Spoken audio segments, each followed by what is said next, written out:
Nous sous-estimons que la vie, eh bien, elle a un terme et s'arrête un jour.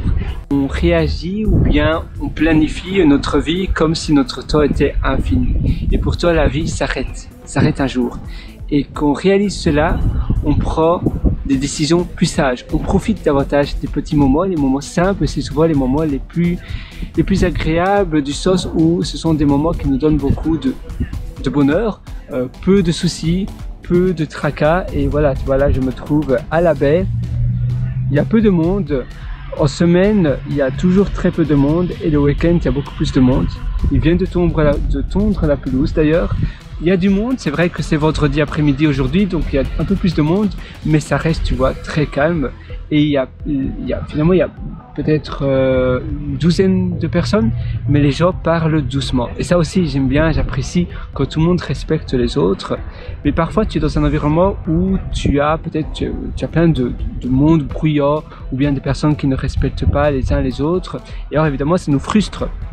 Et la vie est trop courte pour subir cela. Il faut alors changer, il faut changer d'environnement, il faut dire, ben voilà, cet environnement-là peut-être qu'il convient pour certaines personnes, on est tous différents, mais pour moi ça ne me convient pas. Au lieu de souffrir, au lieu de rester avec cette frustration, et frustration veut dire aussi mal-être, ça veut dire que tu te sens tout simplement pas bien, pas dans ton espace destiné, et là il faut alors, eh bien, te déplacer, aller dans un autre endroit, déménager, voyager ailleurs. Il y a tellement d'endroits dans le monde et on se donne facilement des croyances limitantes. On se dit non, ça c'est pas possible parce que je peux pas le faire. Tu vois, moi j'aime vraiment bien ici, là il y a un café d'ailleurs, c'est le Lookout et parfois je vais à ce café et j'ai aussi une très belle vue.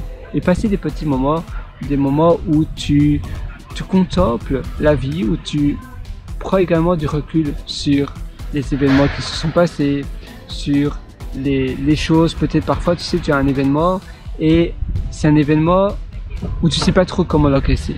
Soit tu vas être, là il y a une mouche, et tu vas être frustré ou bien tu vas être mécontent et quand tu réagis avec la colère, ça va rarement, même ça va jamais arranger les choses. Il faut se dire, ben voilà, même si c'est un événement peut-être qui est lié à quelqu'un d'extérieur, on est responsable de cet événement aussi. Comment j'aurais pu éviter cela? J'ai la réponse. Et même si très souvent tu te dis mais non, c'est impossible. J'ai pas eu. Mais par exemple récemment je me suis fait hacker mon serveur, un des serveurs sur AWS. Il y a une faute et en réalité le code c'est un code qu'un autre développeur a codé. Mais moi je suis responsable du serveur. Comment j'aurais pu éviter cela? Peut-être j'aurais dû mieux regarder, mieux apprendre le code et j'aurais dû voir qu'il y avait une faille de sécurité. Donc j'aurais pu éviter cela. Après j'ai passé 3 nuits blanches à résoudre le problème et à mettre un patch de sécurité pour éviter que ce problème survienne à nouveau. Et quand on pense que la vie est courte, parfois on passe tellement de temps à un boulot qu'on n'aime pas. On passe, pour ma part aussi, hein, surtout quand on est jeune, on aime bien apprendre énormément et donc on commence sa première ou deuxième ou troisième entreprise, qu'on est salarié. Pour ma part, la première fois que j'ai été salarié, c'était en Irlande, c'était à Dublin et j'adorais et parfois je restais au bureau jusqu'à 20h, 21h. C'était aussi pour discuter avec mes collègues qui étaient très sympas, c'était vraiment fun de travailler là. Mais on se dit mais la vie est courte et la vie peut s'arrêter à tout moment. Est-ce que ça vaut vraiment la peine de tout donner pour avoir un salaire fixe, pour même pas avoir d'augmentation? Je n'avais pas de part de l'entreprise et je donnais énormément d'énergie. Je voulais toujours montrer que j'étais rapide, efficace et je voulais tout donner pour cette entreprise. Mais c'est pas ton produit. Tu es qu'un seul employé finalement. Et même si on était peu d'employés, tu restais un employé. On était 6 et c'est vrai que c'était une équipe très soudée, mais il y a toujours des choses à faire. Qu'est-ce que tu veux toi réellement avoir dans ta vie? Souvent on veut avoir notre propre produit, notre propre projet. Ça a du sens parce que ça nous appartient. On veut pas travailler pour une entreprise. Si, c'est bien de travailler pour une entreprise, mais travailler, faire des heures, 10 heures supplémentaires par semaine ou même beaucoup plus. À un moment donné, je travaillais plus de 70 heures par semaine. pour une entreprise, ça vaut peut-être pas la peine. Parfois, tu es payé à l'heure, donc oui, tu gagnes plus, c'est vrai, mais il faut toujours faire la part des deux. Et le message que je voulais te faire passer aujourd'hui, c'est de profiter des moments. Tu ne dois pas te priver. Finalement, l'argent, c'est un flux, ça vient, ça part. Le temps, non. Le temps, c'est un train qui ne s'arrête jamais. Et c'est pour cela que je trouve tellement important de profiter, tu vois, du temps, de l'endroit, du lieu où tu te trouves, parce que on ne sait pas combien de temps on pourra rester sur la planète Terre. Et d'ailleurs, tu sais, cette note-ci, je l'ai écrite en me réveillant ce matin. Et il était 6h du matin, 6h20 du matin.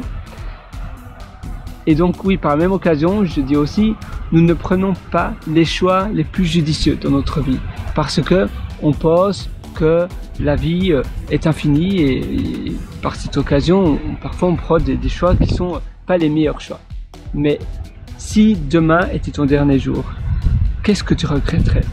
Et c'est ça que tu dois savoir, ainsi tu sais où tu dois travailler. D'accord, mes regrets seront ça, ça, ça et ça. Pour ma part, par exemple, je veux absolument aller en Antarctique. En Antarctique, c'est souvent les expériences. Au Groenland, les expériences de vie, c'est les choses qui sont des choses qui sont regrettables si on ne les fait pas. Et les possessions que l'on possède, on ne va pas regretter de ne pas s'être acheté un iPhone, le dernier iPhone. Peut-être parce que tu aurais pu peut-être aller plus rapidement et avoir plus facilement une opportunité. Alors là oui, ça aurait déclenché une nouvelle opportunité. Mais l'iPhone en tant que lui, non. Ce qui permet de déclencher, ou le gain de temps, c'est vrai qu'un gain de temps c'est quelque chose de pas négligeable. Mais les choses qui sont les plus essentielles à notre vie, c'est les expériences de vie. Les gains de temps, c'est simplement un effet secondaire. C'est pas directement lié. Si d'ailleurs ça t'intéresse, je t'ai aussi concocté un atelier qui s'appelle Belle Vie, où je te prends par la main de A à Z et on va réaliser ensemble ta vie idéale. Tu verras, dès ce soir d'ailleurs sur la table, tu auras toutes les actions entre tes mains que tu pourras actionner dès demain.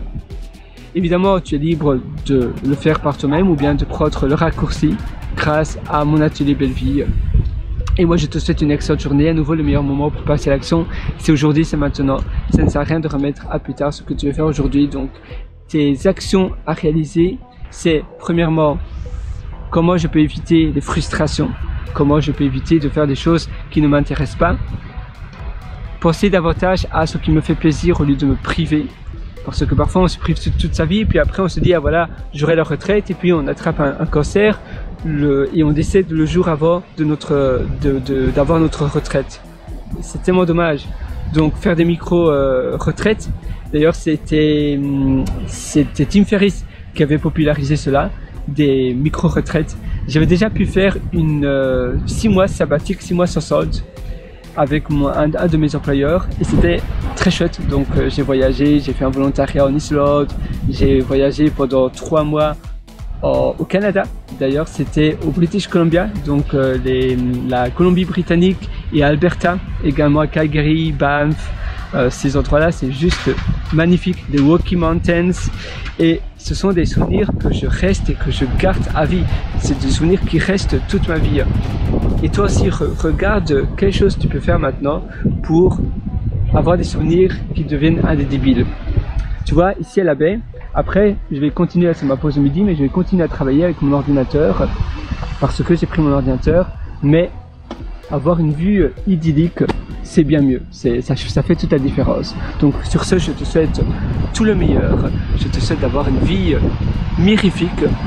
Alors vas-y fonce, je crois en toi et dès aujourd'hui, regarde ce que tu peux améliorer dans ta vie. Et même parfois, je fais des petites pauses toutes les 2 heures où je regarde, tiens, les 2 heures qui viennent de s'écouler. Est-ce que je suis content de moi? Qu'est-ce qui s'est passé? Est-ce que j'ai eu peut-être une frustration ou j'ai parlé à quelqu'un qui m'intéressait pas? Et pourquoi avoir fait ça? Pour faire plaisir à quelqu'un, il faut pas être a person pleaser. Ça veut dire a person pleaser, c'est quelqu'un qui veut faire plaisir aux autres, mais finalement qui réalise des choses qui ne font pas plaisir. Par exemple, il va acheter une voiture, une Lamborghini simplement pour montrer qu'il a de l'argent à ses voisins, à sa famille. En réalité, lui, il n'aime pas les voitures, donc il va faire des dépenses inutiles. Ça, c'est un person pleaser. Toi, justement, tu vas être le contraire. Tu vas être quelqu'un qui, évidemment, tu vas être gentil, etc. Mais s'il y a quelqu'un qui t'aborde dans la rue, tu vas dire non, pardon, excusez-moi, ça ne m'intéresse pas. Parce que ta vie, eh bien, elle est limitée. Ta vie, elle est précieuse.